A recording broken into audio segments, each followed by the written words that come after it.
नमस्कार, आप देख रहे हैं न्यूज़ वन हिंदुस्तान और मैं हूं आपके साथ अक्षिता रावत। चलिए रुक करते हैं अभी तक की कुछ खास खबरों की तरफ। बीते दिनों लोहाघाट ब्लॉक के सीमांत क्षेत्र में आई आपदा से डूंगरा बोरा क्षेत्र की सड़क जगह जगह बह गई थी। आपदा के 9 दिन बाद भी सड़क नहीं खुल पाई और क्षेत्र के पैदल मार्ग भी बह चुके हैं।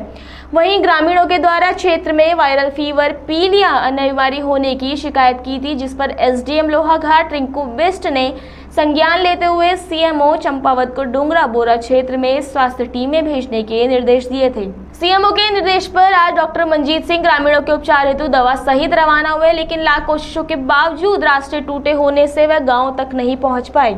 इस दौरान कई बार डॉक्टर सिंह खाई में गिरने से बाल बाल बचे। वहीं सामाजिक कार्यकर्ता राजू भैया व क्षेत्र पंचायत सदस्य दर्शक सिंह ने बताया, क्षेत्र की सड़क खोलने के लिए प्रशासन द्वारा जेसीबी लगाए गए हैं, लेकिन जेसीबी से किसी भी हालत में सड़क नहीं खुल सकती है। उन्होंने प्रशासन से जल्द पोकलैंड मशीन लगाने की मांग की है। डूंगरा मढ़वा के लिए निकले थे, दवाई की गाड़ी साथ में थी और डॉक्टर साहब भी साथ में थे। 3 जगह जहाँ ज़्यादा पानी का बहाव था, रोड टूटी हुई थी, उसको पार करके चौथे पड़ाव पे पहुँचे हैं। और यहाँ की स्थिति आप थोड़ा दिखाइए। यहाँ की स्थिति जब देखी तो हमारे चलने लायक नहीं था। हालांकि लोग जा रहे हैं मजबूरी से, गांव के लोग कैसे चल रहे हैं। नीचे अगर यदि थोड़ा भी पाँव स्लिप होगा तो नीचे पत्थर हैं। तो मैं संबंधित अधिकारियों से, कर्मचारियों से निवेदन करना चाहता हूं कि मौके का मुआयना करें और वैकल्पिक व्यवस्थाओं की पूर्ति करें, ताकि यहां हम लोग देख रहे थे, यदि हमें पता होता तो एक रस्सी की व्यवस्था से हम लोग उतर सकते थे। आज 2 दिन पहले भोजन माता भी यहां पर गिरी हैं, चोटिल हुई हैं, चंपावत में एडमिट हैं और वैकल्पिक व्यवस्था भी नहीं है। तो व्यवस्थाएं बनाने के लिए स्वयं अधिकारियों को, स्वयं जिम्मेदार लोगों को यहाँ पहुँचना पड़ेगा।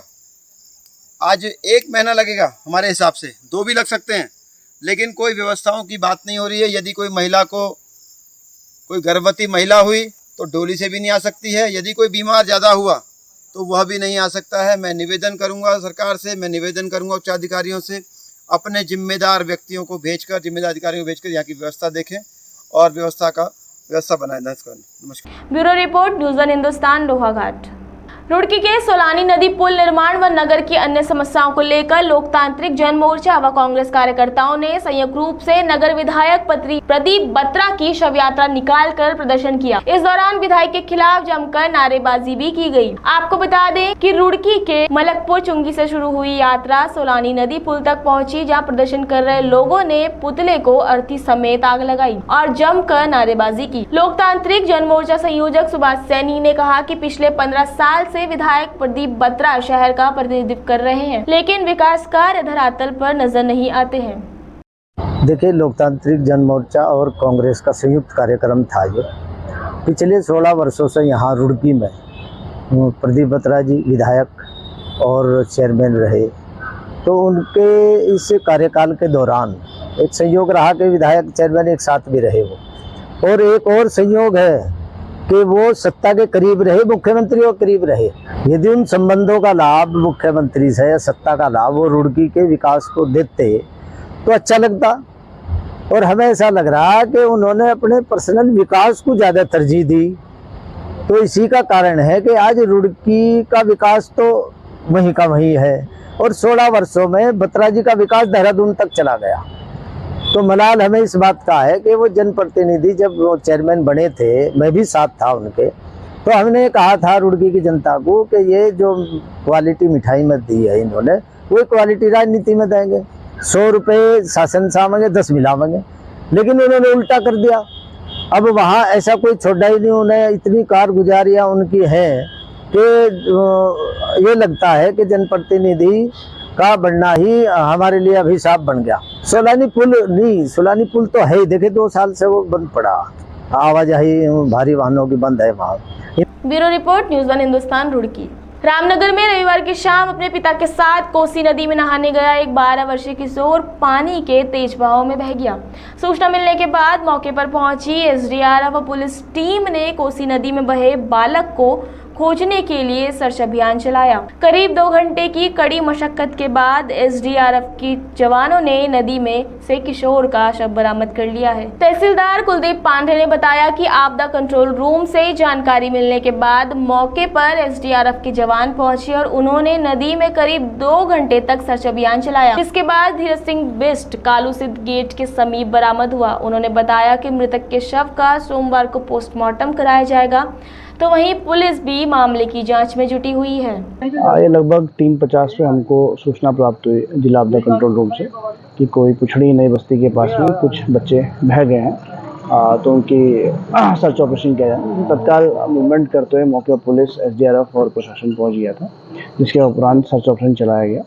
मौके पर सूचना प्राप्त हुई कि गोविंद सिंह बिष्ट जी हैं, उनके 3 बच्चे यहाँ पर स्नान करने नई बस्ती के पास में आए हुए थे, जो कोसी नदी में एक बच्चा धीरज सिंह बिष्ट उम्र लगभग 12 वर्ष बह गया, जो लगभग 6 बजे जिसका शव गेट के पास में कालूसिद्ध गेट के पास में प्राप्त हुआ। Bureau report, news one Hindustan, Ramnagar. Tanakpur Champawat NH पर सवाला के समीप पिछले 1 सप्ताह से अधिक समय से लगातार मलबा आ रहा है। 4 दिनों तक लगातार हुई बारिश के बीच सवाला के मलबे के चलते एनएच पूरी तरह से जाम रहा। मौसम साफ होने के बाद मलबा हटाने का काम तेजी से किया जा रहा है। वहीं डीएम नवनीत पांडे ने मौके पर पहुंचकर मलबा हटाए जाने के कार्य का निरीक्षण किया और एनएच के अधिकारियों से वास्तुस्थिति की जानकारी ली। डीएम नवनीत पांडे ने बताया कि सवाला के पास बने डेंजर जोन में लगातार मलबा आ रहा है, इससे मलबा हटाने का कार्य बाधित हो रहा है। ये किलोमीटर 106 है जो स्वाला गांव के आसपास का क्षेत्र है।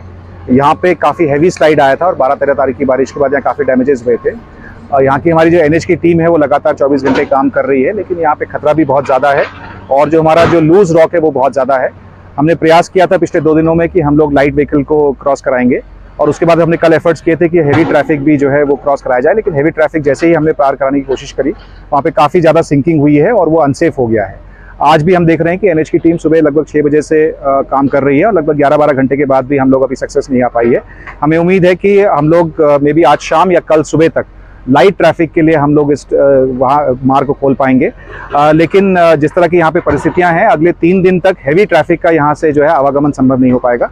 मैं सभी लोगों से अनुरोध किया, अपील भी करना चाहूँगा कि जो हैवी ट्रैफिक है वो हम लोग टनकपुर और चंपावत के बीच में 3 दिन तक हम पूर्ण रूप से प्रतिबंधित रखेंगे और लाइट ट्रैफिक वालों से भी अनुरोध है कि हम पूरा सहयोग करें एनएच वालों के लिए और जब एनएच हमें क्लियरेंस दे लाइट ट्रैफिक के लायक तभी वो मूवमेंट करेंगे। कल 4 बजे तक शाम को ये मूवमेंट बाधित रहेगा और 4 बजे के बाद ही हम इस पोजीशन में होंगे कि साहब हम लाइट ट्रैफिक कर पाएंगे या नहीं कर पाएंगे और हेवी ट्रैफिक जैसे मैंने पहले कहा कि ये अगले 3 दिन तक पूर्ण रूप से प्रतिबंधित रहेगा। Bureau report, news one Hindustan, Champawat.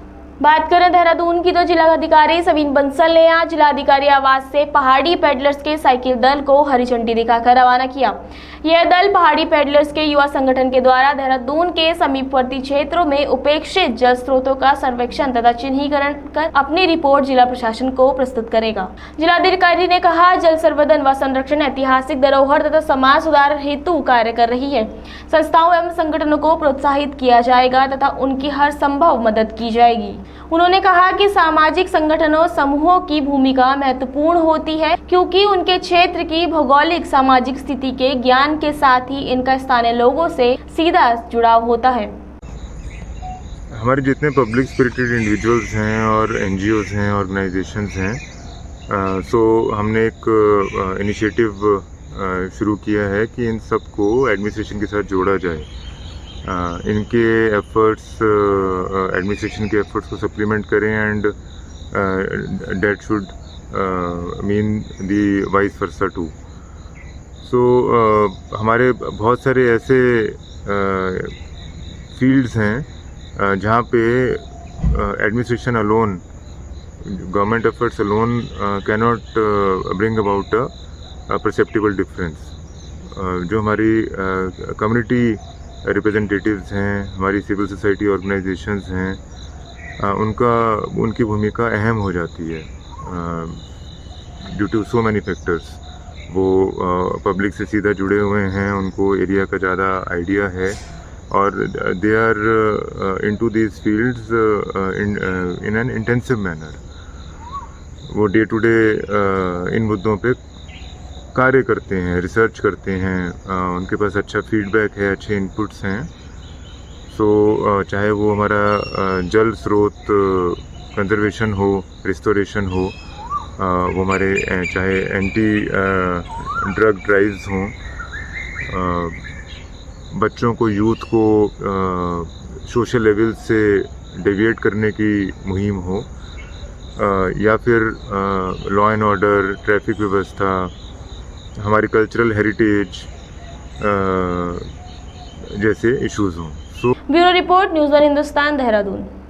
अभी के लिए इतना ही। आगे की खबरों के लिए आप बने रहिए न्यूज़ वन हिंदुस्तान के साथ। तब तक के लिए नमस्कार। आप देख रहे हैं न्यूज़ वन हिंदुस्तान।